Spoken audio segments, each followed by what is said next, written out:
You can enjoy surround sound in games and movies on any stereo device.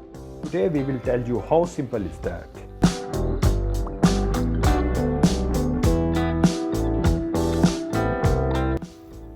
A quick refresher for those who are unfamiliar with the surround sound technology.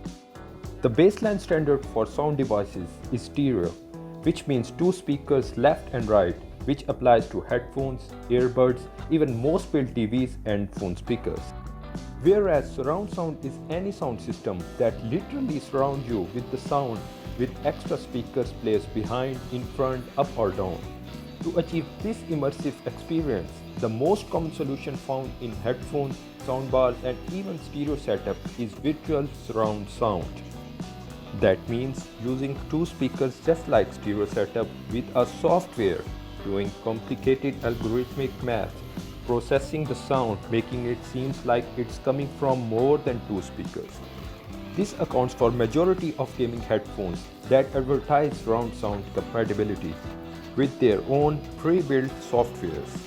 If you have a stereo headset that doesn't ship with the virtual surround software, you can now download and install universal compatible software with 14 days free trial from Windows Store named as DTS Sound Unbound and Dolby Access.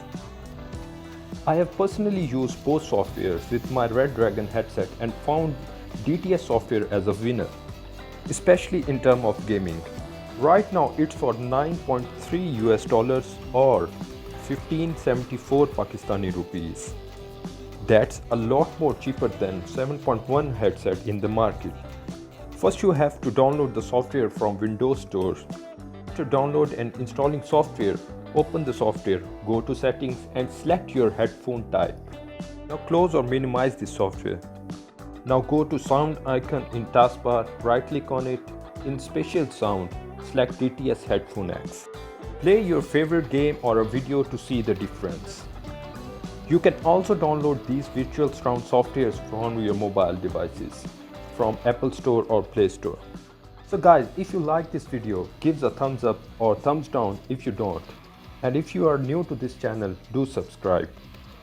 Thanks for watching this video.